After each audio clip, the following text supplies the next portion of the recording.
Qué bueno que siga con nosotros esta noche, es un gusto que nos esté acompañando y hablando y analizando la economía del país, pero vinculada a toda la realidad social guatemalteca. Con nosotros Gustavo Porras, presidente del Consejo Económico Social, hablando de temas más que interesantes, poniéndolos en perspectiva también.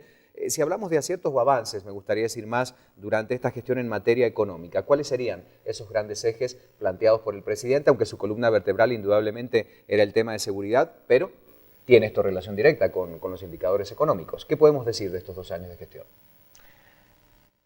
Yo creo que las políticas públicas o políticas recientes poco han incidido en el desenvolvimiento de la actividad económica. Yo pienso más que es un fenómeno de arrastre. En lo particular me llamó mucho la atención, por ejemplo, que cuando el Banco de Guatemala dio las cifras del crecimiento del PIB en el tercer trimestre del año recién pasado, que el PIB subió arriba del 4%, bastante más alto de las previsiones. El 85% de ese impulso al PIB provenía del consumo de las personas y del consumo público.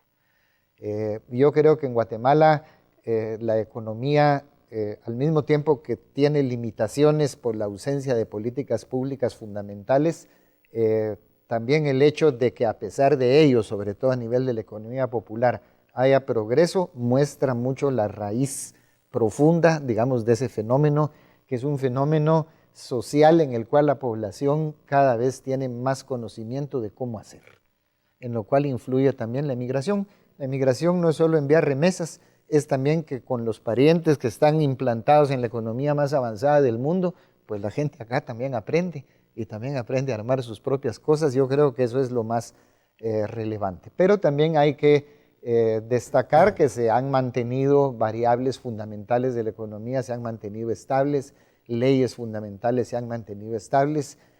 Lo que yo creo que es un desafío fuerte es, bueno, por una parte fenómenos como por ejemplo el tema de la roya del café y el impacto que va a tener el año entrante, el tema del cardamomo, que es un tema del que no se habla lo suficiente, pero que va a tener un impacto económico, social importante, sobre todo en áreas indígenas, y uno de los grandes desafíos es una conflictividad social que, digamos, de no encontrar un cauce positivo de solución, puede ser un elemento que disuada las inversiones en el país, tanto las nacionales como las extranjeras. Hay una buena evaluación del sector empresarial de la cartera económica, recordando el perfil de quien es el ministro de Economía, con una experiencia empresarial de muchos años.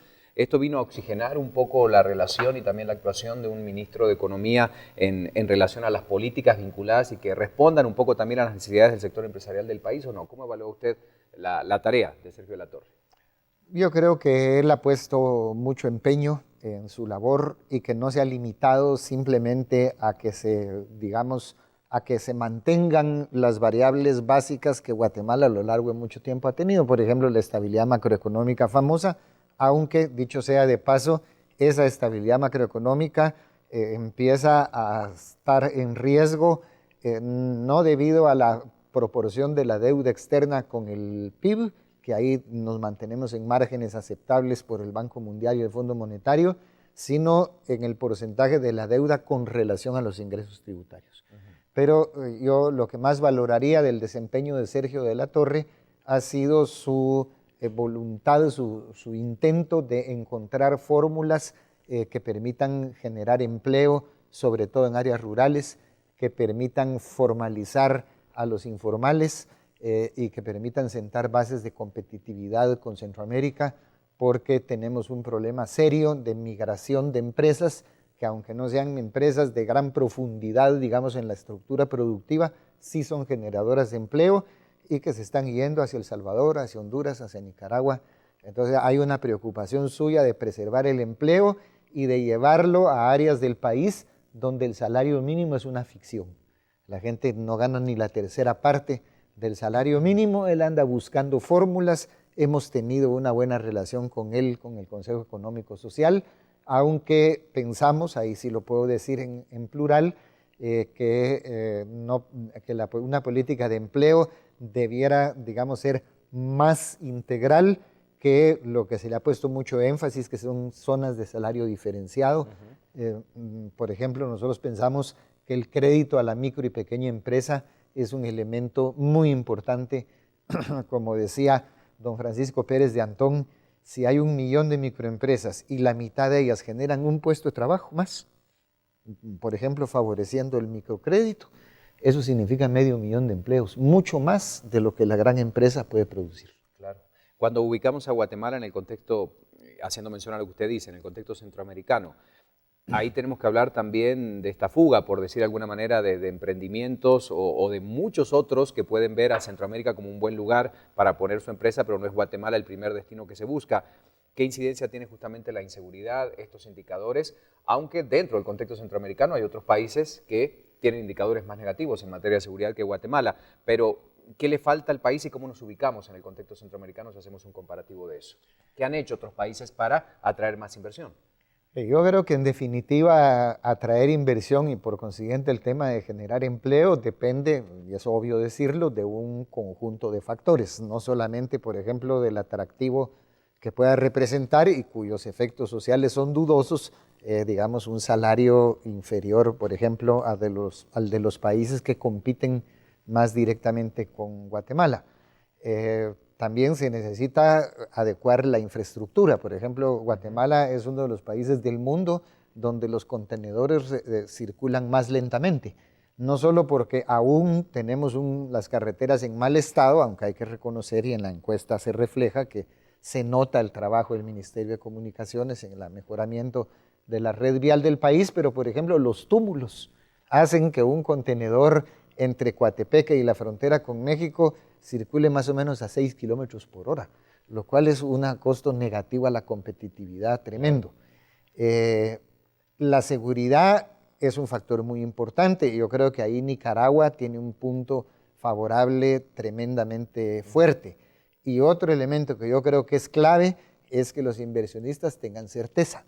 Y muchas veces, y esto que voy a decir seguramente será polémico, pero muchas veces el exceso de democracia conlleva incertidumbre, mientras que los gobiernos fuertes, como el de Ortega, generan certeza. Y el capital busca la certeza, no la democracia. ¿Cómo se genera certeza jurídica? Porque eso es un tema que siempre sale a la mesa, que hemos tocado aquí con representantes del Banco Interamericano de Desarrollo, del BID, de muchos organismos internacionales, y sin embargo siempre se pone sobre la mesa el tema y nunca pareciera que se avanza en el punto. ¿Qué debería hacer este gobierno, con exceso de democracia, para decirlo de alguna forma, para poder generar esta certeza jurídica? ¿Cuáles son esas medidas que serían detonadoras de este tema? Mire, yo creo que ahí entramos a una cuestión muy profunda, también muy polémica. Yo pienso que desde el diseño constitucional y fundamentalmente al haber diseñado un ejecutivo débil, aunque mucho se diga que Guatemala es un país presidencialista, etcétera, etcétera, en la realidad nosotros hemos visto, sobre todo a raíz de que el general Ríos Montt ocupó la presidencia del Congreso, y en la época del presidente Brechet lo vimos todavía más claramente, cómo el Congreso tiene un poder enorme sobre el Ejecutivo.